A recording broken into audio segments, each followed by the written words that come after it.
하나님 말씀은 역대상 12장, 13장, 14장인데 13장 말씀 1절에서 8절까지만 같이 읽겠습니다. 다윗이 천부장과 백부장 곧 모든 지휘관과 더불어 의논하고 다윗이 이스라엘의 온 회중에게 이르되 만일 너희가 좋게 여기고 또 우리가 하나님 여호와께로 말미암았으면 우리가 이스라엘 온 땅에 남아있는 우리 형제와 또 초원이 딸린 성읍에 사는 제사장과 레위 사람에게 전령을 보내 그들을 우리에게로 모이게 하고 우리가 우리 하나님의 궤를 우리에게로 옮겨오자. 사울 때에는 우리가 궤 앞에서 묻지 아니하였느니라 하며 뭇 백성의 눈이 이 일을 좋게 여김으로 온 회중이 그대로 행하겠다 한지라. 이에 다윗이 애굽의 시올 시내에서부터 하마더기까지 온 이스라엘을 불러 모으고 기랏 여아림에서부터 여호와의 길을 메우고자 할세. 다윗이 온 이스라엘을 거느리고 바알라 곧 유다에 속한 기랏 여아림에 올라가서 여호와 하나님의 궤를 메우려 하니 이는 여호와께서 두 그룹 사이에 계심으로 그러한 이름으로 일컬음을 받았더라. 하나님의 궤를 새 수레에 싣고 아비나답의 집에서 나오는데 우사와 아호요는 수레를 몰며 다윗과 이스라엘 온 무리는 하나님 앞에서 힘을 다하여 뛰놀며 노래하며 수금과 비파와 소고와 재금과 나팔로 연주하니라. 아멘. 이제 한국은 한 달만 있으면 새로운 정부가 들어서게 됩니다. 문재인 정부에서 이제 윤석열, 파평윤씨 윤석열 이제 정부로 들어서게 됩니다. 사실 지도자가 어떤 정신을 가지고 나라를 이끄느냐 아니면 어떤 단체를 이끄느냐에 따라서 그 안에 속해져 있는 사람들은 정말 중요한 일인 것이죠. 거기에 따라서 함께 복을 받을 수도 있고 아니면 망할 수도 있고 어려움을 당할 수도 있고 여러 가지 문제들이 많이 생길 수가 있는 것이죠. 경영학에서도 보면 지도력의 유형으로 조직에서 의사를 결정할 때에 세 가지 보통 유형이 있다고 그럽니다. 민주형이 있고 그리고 독재형이 있고 자유방임형, 이렇게 세 가지로 일반적으로 나눈다 그럽니다. 민주형은 사람들의 의견을 모두 다 들어보고 수렴하고 전체 의사를 모두 다 존중해주고 그리고 결정하는 스타일 민주형. 그리고 독재형은 한 사람이 결정해서 일방적으로 명령하는 그러한 스타일. 근데 놀랍게도 미국의 CEO 전체 중에 적어도 80%가 독재형이라 그렇게 이야기를 하고 있습니다. 거기에 비해서 자유방임형은 각자 하고 싶은 대로 전부 알아서 해라. 그런데 경제학에서 보면 이것이 누가 옳다, 어느 것이 좋다 이렇게 결정을 결코 할 수가 없다 그래요. 모두 다 독특한 장점들이 다 있기 때문인 것입니다. 그런데 무엇보다 그 가운데서 중요한 것은 리더가 무슨 정신을 가지고 있느냐, 어떤 정신을 가지고 그 조직을 이끄느냐, 이것은 너무나도 중요하다고 하는 것이에요. 이런 점에서 이스라엘은 아주 독특한 그러한 나라입니다.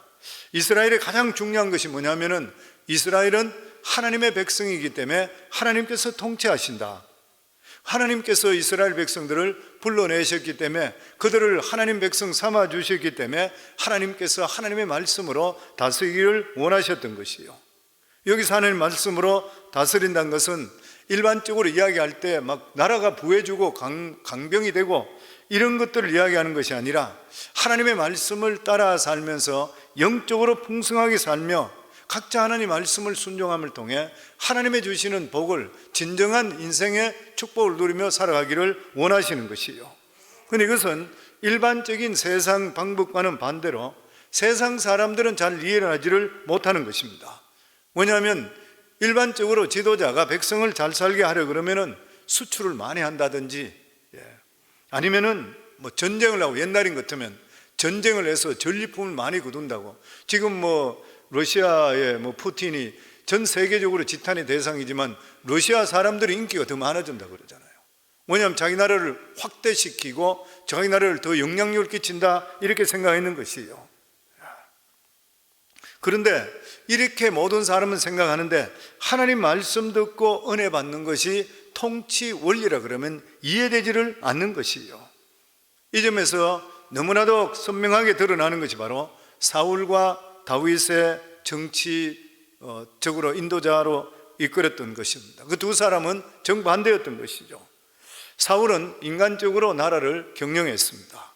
군인들을 굉장히 많이 고용했고 자기 지위를 안정시키고 민주적으로 사람들 말을 많이 들었습니다. 상당히 인간적인 면이 많았던 그런 사람입니다. 그러나 하나님께서는 사울을 보고 실패한 통치자라 그렇게 말씀했습니다. 거기에 비해서 다윗은 정반대입니다. 다윗은 철저하게 하나님 말씀만 내세웠던 그런 사람입니다. 다윗은 나라 중심에 하나님의 말씀이 중심이 있게 하고 사람 말은 별로 듣지를 않았던 사람입니다. 그리고 모든 중요한 것은 하나님께 물어보고 결정을 했던 것이요. 근데 이상하게 그렇게 했더니만 나라가 하나가 되고 나라가 부흥하기를 시작하고 하나님의 축복이 나타나기를 시작했습니다. 그러니까 사울과 다윗의 결정적인 차이는 뭐냐면 사울은 자기가 이 나라의 1인자라, 자기가 왕이니까 1인자라, 그렇기 때문에 모든 결정은 자기가 하려고 생각했던 것이에요. 하나님께 잘 묻지를 않았습니다. 그런데 다윗은 언제든지 자기가 2인자라, 2인자는 말이 뭐예요? 내 마음대로 못한다는 말이잖아요. 다윗은 모든 것을 하나님 결정에 의지했습니다. 자기가 할 수 있는 모든 일을 하나님께서 원하는 길을 따랐던 것이에요. 그러면서 이렇게 하나님 위주로 모든 것을 하게 되니까 이상하게 백성들의 마음이 하나로 이루어지는 것입니다. 오늘 본문의 말씀은 이 역대상 12장에서 14장까지의 다윗이 하나님 말씀으로 이스라엘을 통치했을 때 어떤 결과가 일어나게 되었는가에 대해서 말씀하고 있습니다.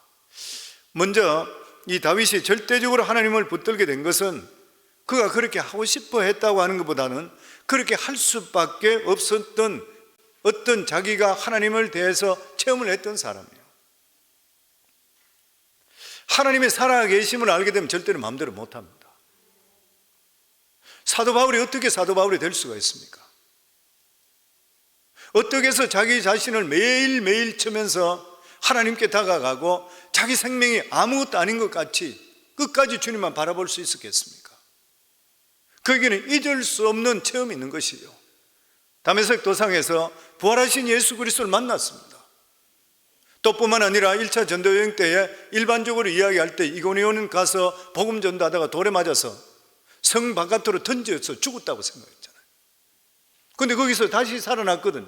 일반적으로 신학자들이 이야기할 때 그때 다윗이 죽어서 영혼이 빠져나가서 3,000층까지 가서 봤을 것이라. 그러니까 성경에 보면 자기가 천국까지 가서 보고 왔다 그랬거든요. 이러한 믿음의 확신, 하나님에 대한 체험이 있었기 때문에 흔들릴 수가 결코 없었던 것이요. 똑똑한 사람 치고 하나님 말씀 잘 붙드는 사람 잘 봤습니까? 잘 없습니다. 유능한 사람 치고 믿음 안에 바로 들어온 사람 극히 드문 것이요. 사람들은 똑똑하고 유능하면 하나님 말씀 잘 붙들지를 않는 것이요. 왜냐하면 사람들 생각할 때는 똑똑하고 유능하면 합리적이어야 된다 생각해요. 그리고 인간의 창의성을 높여야 되고 더 발전적이고 이런 것들을 찾게 되는 것이요. 실제적으로 단기적인 안목을 보게 될 때는 인간의 합리적인 생각이나 창의적인 생각이 더 그럴싸한 것이요. 그러나 인생에 한번 밑바닥을 경험했든지 완전 박살나가지고 인간이 아무것도 아니라는 깨달았든지 아니면 살아계신 하나님을 실제적으로 체험하게 된다면 하나님 말씀만 붙들게 돼요. 이런 사람은 거의 독선적으로 사람이 볼 때 어떻게 저럴 수 있나 할 정도로 아주 하나님 말씀만 그냥 붙들고 맹목적으로 붙들고 살아가요. 그래서 우리가 신앙생활 잘 한다고 하더라도 두 가지 길이 있습니다.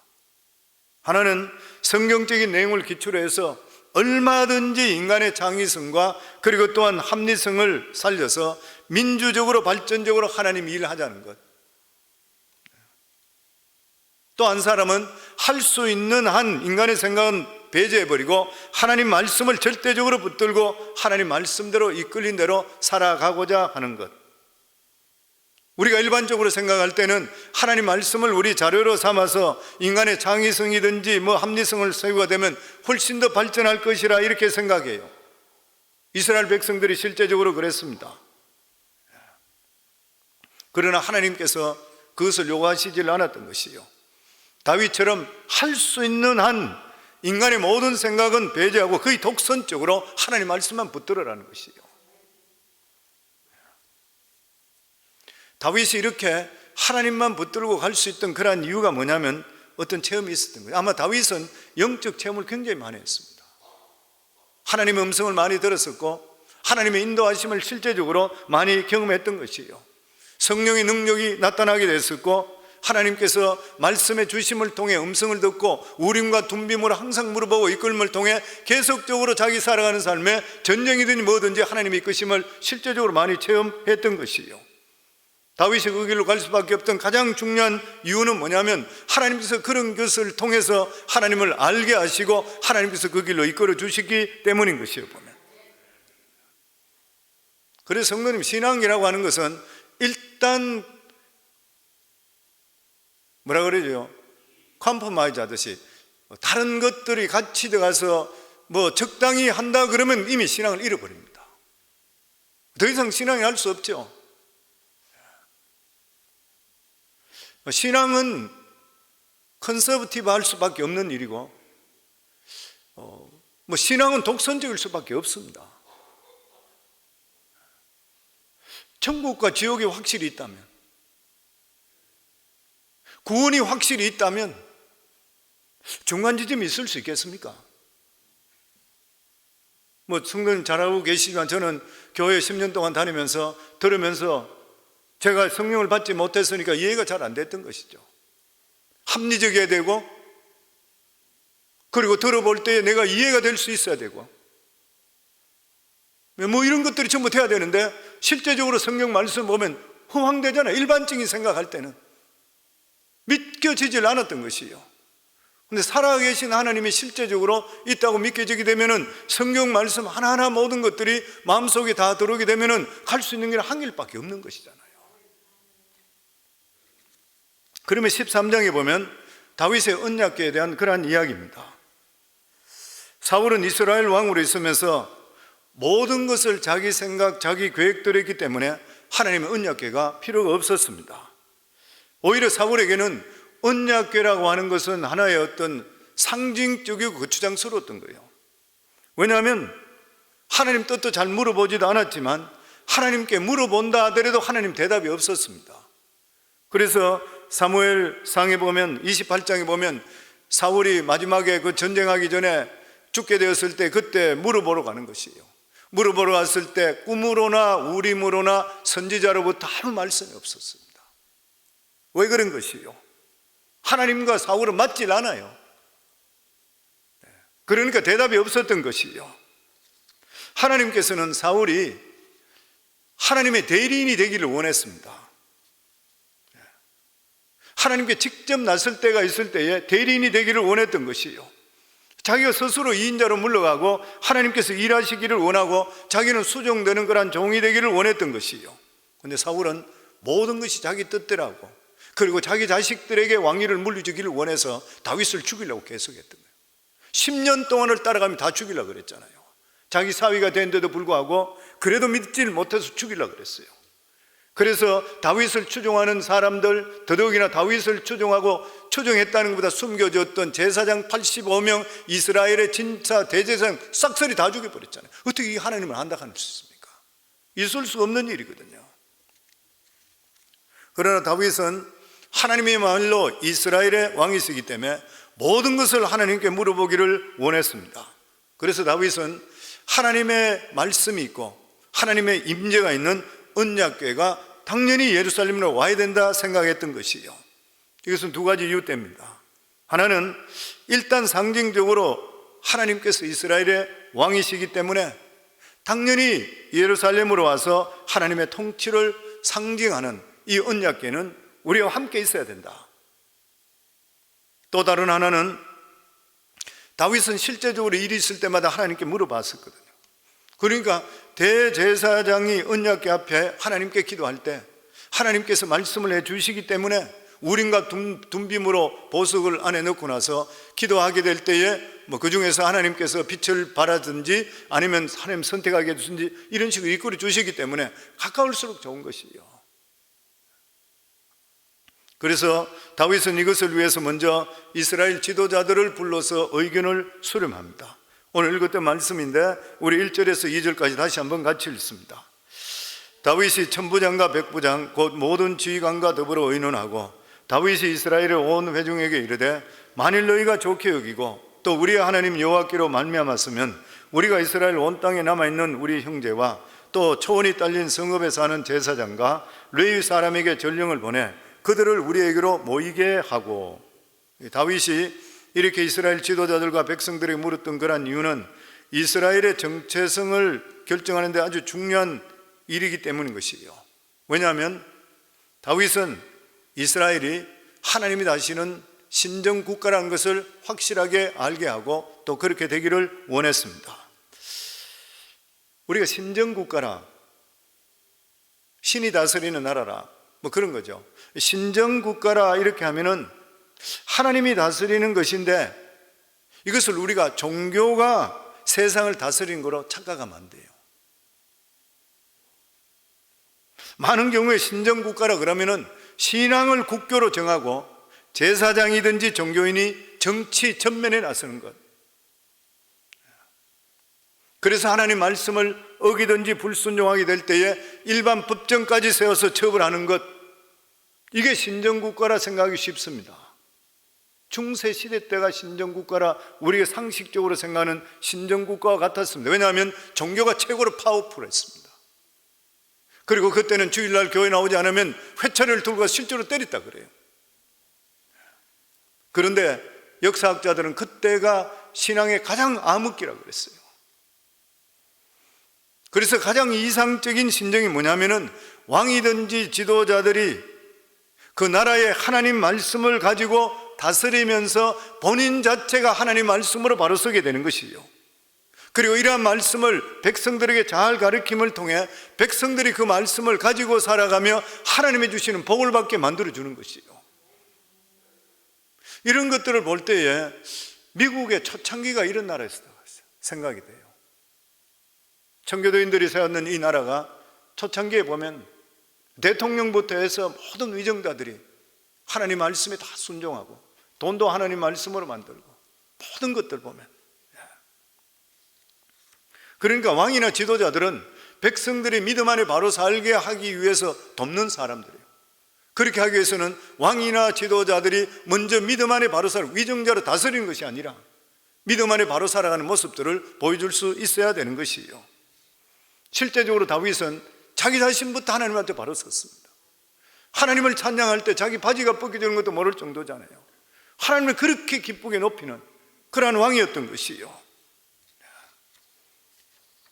다윗의 통치 이상은 다른 세상 사람들 것을, 세상 나라들 것 이런 걸 받아들이는 것이 아니라 말씀을 앞세우고 하나님께서 결정하는 것을 그냥 따라가는 것이에요.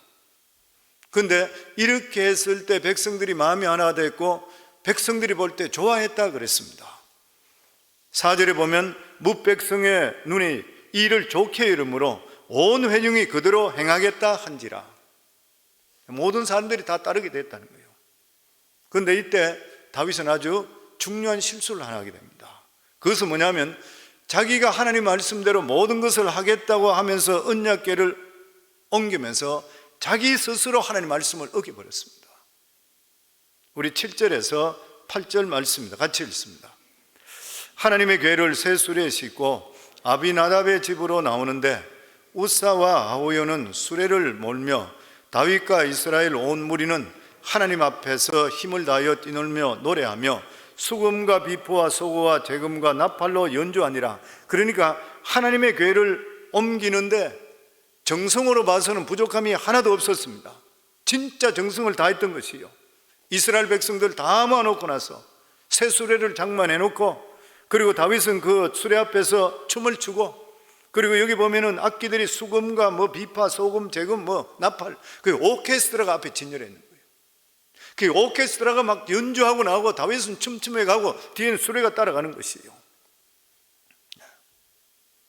그런데 하나님께서는 이 언약궤에 대한 것에 대해서는 모세에게 명령하시기를 반드시 고핫 자손의 어깨에 매야 된다고 그랬습니다. 민수기 4장 15절에 보면 진영을 떠날 때에 아론과 그의 아들들이 성소와 성소의 모든 기구 덮는 일을 마치거든 고핫 자손들이 와서 맬 것이니라. 그러나 성물은 만지지 말라. 하나님 법궤는 절대 만지지 말라. 그들이 죽으리라. 회막 물건 중에서 이것들은 고핫 자손이 맬 것이며. 그러나 다윗은 블레셋에 빼앗겼던 이 언약궤가 소술에 몰고 그쪽으로 왔는 것, 모아놨는 것을 보고 나서 그것이 보기가 좋았던 것이요. 사람한테 매는 것보다. 그래서 새수레로 멋지게 만들어서 몰고 왔던 것이요. 너무 좋았던 것이요. 근데 하나님께 기뻐하시지를 않았다는 것입니다. 그래서 소가 갑자기 기돈 타작마당에서 거기서 뛰는 바람에 한 언약궤가 술에서 떨어지려고 했습니다. 그 옆에 있던 우사가 이 하나님의 궤가 땅에 떨어지지 않도록 붙들었어요. 누구든지 그럴 수 있잖아 보면. 그럴 때 하나님께 치셔서 우사는 그 자리에서 즉사했습니다. 우리 13장 11절 같이 읽습니다. 여호와께서 우사의 몸을 찢으셨으므로 다윗이 노하여 그곳을 베레스 우사라 부르니 그 이름이 오늘까지 이르니라. 여기서 우사의 몸을 찢었다는 것은 몸을 치셨다 그런 말씀이죠. 사실 우사가 하나님의 궤를 잡았기 때문에 치셨지만 실제로 하나님께서 다윗을 치신 것이죠. 제가 하나님께서 다윗에게 네가 신정정치 그러면서 네 맘대로 적당히 얼렁뚱땅 넘어가려 하는구나. 네 좋은 대로 각색하는 것이구나. 그 말씀인 것이잖아요. 거기에 대한 경고인 것이에요. 보면 하나님은 너희가 하나님 말씀대로 한다 그러면서 어떻게 기초적인 하나님 말씀까지 따르지 않느냐는 거예요. 오늘 많은 사람들이 모이고 아무리 많이 악기를 연주한다 하더라도 하나님 말씀을 업신여기는 것은 결코 그 심정전치가 될 수가 없는 것이에요. 사람한테 잘 보이려 해서 안 됩니다. 사람은 잘 보이려. 제가 우리 찬양대에서 그런 이야기 가끔 드리죠. 보면 특별히 지휘자들한테 그런 이야기 드리죠. 합창단이 돼서 안 된다. 찬양대가 돼야 된다. 하나님께 찬양할 때 하나님께 찬양하지 사람에게 찬양 안 하잖아요. 사람들이 박수 아무리 받아보면 뭐예요? 하나님께 박수 못 받으면 안 되는 것이잖아요. 목회자도 마찬가지예요. 저도 성도들에게 인기 없다 하더라도 하나님께서만 인정해 주신다면 되는 일이잖아요. 모든 일이 그렇잖아요. 우리가 믿음의 삶이 다 그렇잖아요. 목회자든지 찬양대든지 찬양팀이든지 모든 것들이 보면 누굴 보고 해요? 하나님 보고 해야 되는 거잖아요. 복은 하나님으로부터 받게 돼 있잖아요. 보면 우리 삶에 대해서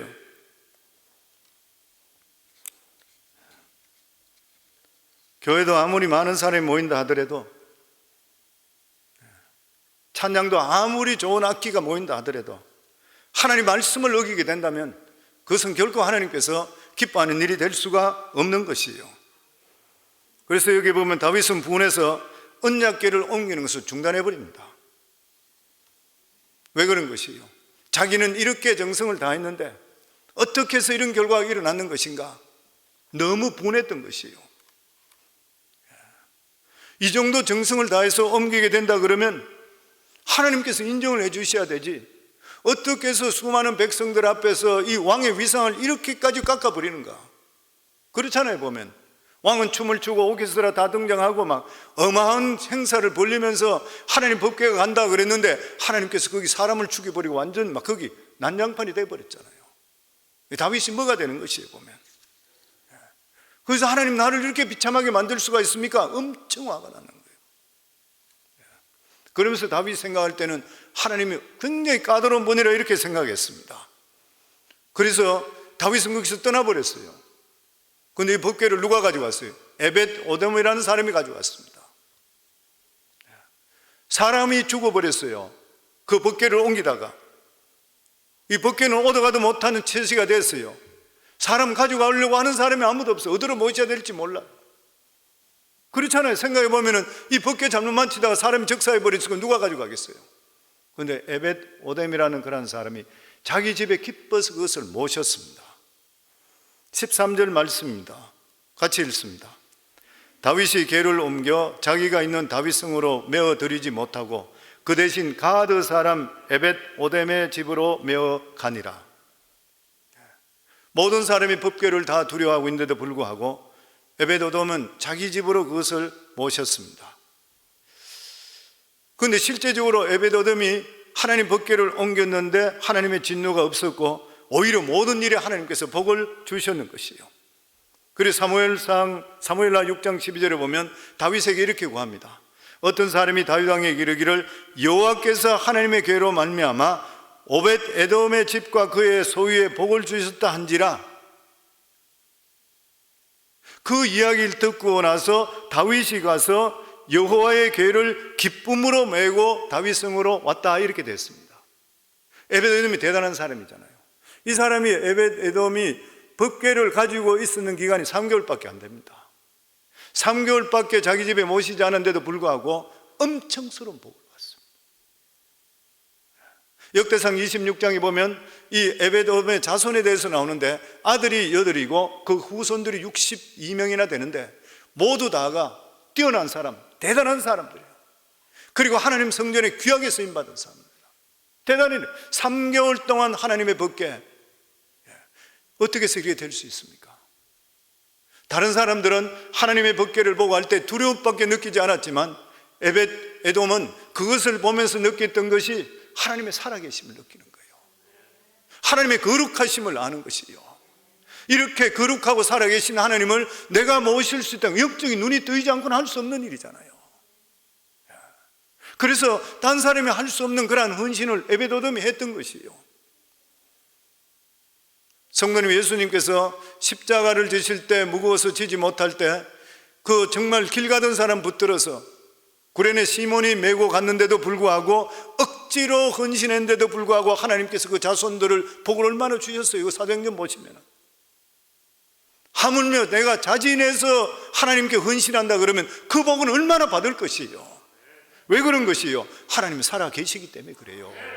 성도님들, 하나님 살아 계시면 내가 더 하고 싶어 하고 무슨 일이든 이걸 앞장서요. 보면 하나님의 살아 계심을 잘 모르면은 원망하든지 불평하든지 뒤로 빠져버려요. 이런 문제가 생겼을 때 누가 함부로 손을 대요? 영적인 눈이 뜨이지 않고는 결코 할 수 없어요. 이건 하나님을 만나고 체험한 사람들이 할 수가 있게 되는 일인 것이요.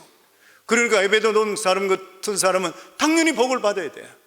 3개월 동안 섬기고 나서 엄청스러운 복을, 저는 우리 성광교 성도님들도 이러한 영안이 열려서 에벳에돔과 같이 복을 받을 수 있기를 주의 이름으로 축원합니다.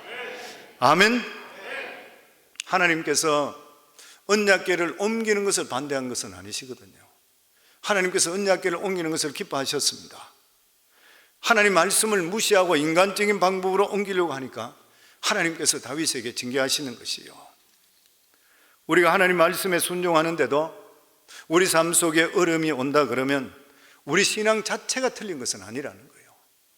단지 내가 믿음 생활을 하는데도 불구하고 내 삶 속에 어려움이 온다면 내 신앙생활 속에서 작은 오류도 고치길 원하시는 하나님입니다. 변화되길 원하시는 하나님입니다. 그렇기 때문에 우리들은 하나님 말씀을 믿으려고 그러면은 하나님을 절대시할 수밖에 없는 것이요. 아무리 인간이 생각이 좋고 창의력이 있고 합리기로 좋다 하더라도 왜 안 되냐면 인간에게는 부패성이 있기 때문에 그래요. 우리 속에는 부패성이 있는 것이요. 우리는 절대적으로 하나님을 붙들지 않게 된다면 아무리 훌륭한 사상이든지 창의력이든지 계획을 하더라도 결국 부패할 수밖에 없어요. 그러니까 아무리 처음에는 좋은 이야기 나가다가 나중에는 부패하는 경우가 태반인 것이에요. 보면. 그래서 믿음에는 타협이 절대 없습니다. 타협할 수 있는 길이 없는 것이에요. 그리고 타협하지 않을 때 하나님의 부흥이 우리 속에 임하게 되어 있는 것이에요. 보면 다윗은 예루살렘에서 13명의 자식을 낳았습니다. 다윗은 한평생 집착한 것이 있다 그래요. 일반적으로 신학자들이 그렇게 이야기해요. 하나가 뭐냐면 여자에 대한 집착입니다. 다윗은 여자에 대한 집착이 아주 심했던 사람, 남 아내까지 취했던 사람이잖아요. 그런데 특별히 다윗이 집착했던 사람이 누구냐 하면은 사울의 둘째 딸, 자기가 첫 번째 결혼했던 미갈입니다. 엄청난 집착을 가지고 있었던 것이요. 다윗이 헤브론에서 왕으로 세움을 받았으면 유다의 왕이 되었죠. 유다의 왕이 되었을 때에 북이스라엘의 실권자였었던 아브넬이 와서 이제 이스라엘, 이 유다와 함께 하나로 합치는데 자기가 주역이 되겠다. 자기한테 무슨 상급을 주겠느냐? 이제 자기 주인한테 섭섭함이 있어서 그렇게 이야기했던 것이에요. 그래서 다윗이 조건을 다른 것이 뭐냐면은 미갈을 데려오라. 미갈을 데려오지 않고는 내 얼굴을 보지 못할 것이라. 근데 그때 이미 다윗과 이혼했던 미갈은 다른 사람과 살고 있었습니다. 시집가서 살고 있었던 거예요. 사무엘하 3장 13절을 보면 다윗이 이르되 좋다. 내가 너와 언약을 맺거니와 내가 내게 한 가지 일을 요구하노니 나를 보러 올 때 우선 사울의 딸 미갈을 데리고라. 그래야지 아니하면 내 얼굴을 보지 못하리라 하고. 우리가 이해가 잘 되지 않는 것은 이스라엘이 하나 되는 중요한 일에 왜 다윗이 이미 이혼해서 다른 사람과 살고 있는 이러한 옛 여자를 조건으로 꺼냈냐는 거예요. 일반적으로 이야기할 때에 다윗이 왕이 되니까 본처를 다른 사람에게 빼앗겨 하는 것은 수치스러운 일이라. 이 수치를 없애기 위해서라. 뭐 그런 이야기. 또 아니면은 사울의 딸이기 때문에 자기가 사울의 딸을 자기 아내로 데리고 있어야지 이게 어떤 왕권에 대해서, 정통성에 대해서, 그리고 또한 사울 사람들에 대해서 자기가 훨씬 더 우호적이 될 수 있다.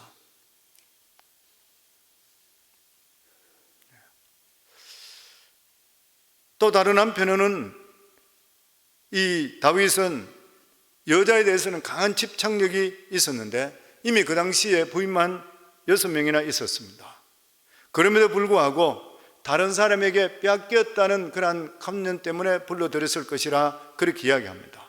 그리고 다윗은 아브넬 이 군대 장관에만 이야기했을 뿐만 아니라 직접 북이스라엘 왕이었던 사울의 아들이었던 이스보셋에게 사람을 보내어 미갈을 돌려보내달라고 편지까지 보냅니다. 사무엘하 3장 14절에 보면 다윗이 사울의 아들 이스보셋에게 전령을 내어 보내 이르되 내 처 미갈을 내게로 돌리라. 그는 내가 전에 블레셋 사람의 포피 100개로 나와 정혼한 자니라. 포피 100개로. 사울이 미갈이 다윗을 좋아한다는 말을 듣고 나서 이 다윗을 원래는 죽이려고 블레셋 사람 남자 포피 100개를 가져올 때 혼인시켜 준다 그랬을 때 다윗 실제로 가서 200명을 죽이고 왔죠. 그래서 혼인을 했던 것이에요. 이것을 보면 다윗이 굉장히 미갈을 좋아했을 것이다. 집착했을 것이라. 뭐 왕의 딸이기 때문에 뭐 콧대가 더 높았다, 뭐 여러 가지 말들이 있지만 어쨌든 간에 그런 집착들이 많았던 것이요. 그리고 또 하나는 다윗은 자식에게 대한 집착이 있었습니다. 다윗은 여러 부인들을 통해서 아들들을 낳았는데 끔찍히 아이들을 사랑했습니다. 그런데 끔찍하게 사랑한 자식들이 지구실을 못하는 것이에요. 이것을 보면 역시 자식의 신앙은 부모 마음대로 절대 되지를 않는 것이에요. 특히 자식이 좋은 환경에서 세상적인 좋은 교육을 많이 받았다 해서 뛰어난 인물이 나오는 것은 아니라는 것이에요. 다윗은 학벌이 없는 사람입니다. 그래서 다윗은 더 죽도록 하나님 말씀을 붙들었던 그런 사람, 그리고 훨씬 더 큰 신앙 인물이 되었는데 자식은 좋은 환경에서 태어나고 좋은 환경에 키웠는데도 불구하고 다윗과 같은 인물이 나지를 못했던 것이에요. 그래서 젊어서 고생은 사서 해야 된다는 그런 것이고, 특별히 우리 이민 1세들은 고생을 많이 했기 때문에 더더욱이나 하나님께 매달리고 하지만 우리 2세들은 여기 살면서 편안하게 살고 부모는 고생해도 자식은 잘 되라고 하는 바람에 신앙이 떨어진 경우들이 너무나 많이 있는 것이에요, 보면.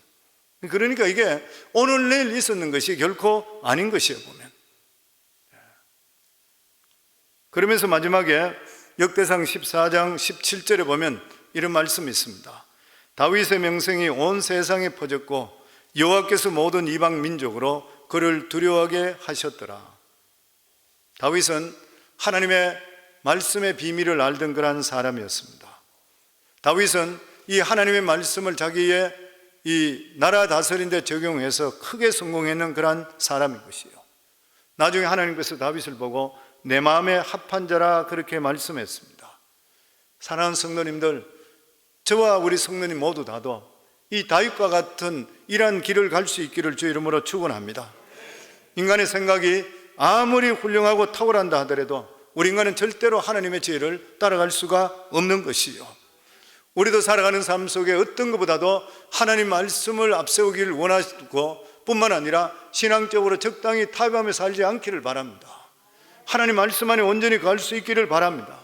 그러면 하나님께서 다윗에게 주시는 복, 에베드에돔에게 주셨던 이러한 복이 영적으로 육적으로 자손들에게 풍성하게 임할 줄을 믿습니다.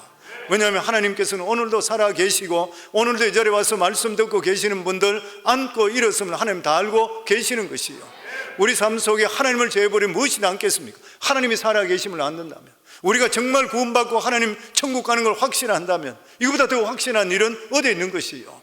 저는 우리 성광교회 성도님들 모두 다가 확실한 믿음을 가지시고 하나님께서 예비하신 이러한 복을 확실하게 받고 믿음으로 살아서 우리 자신뿐만 아니라 이 에베드에돔과 같이 다윗과 같이 자손들까지도 큰 복을 받기를 주 이름으로 축원합니다.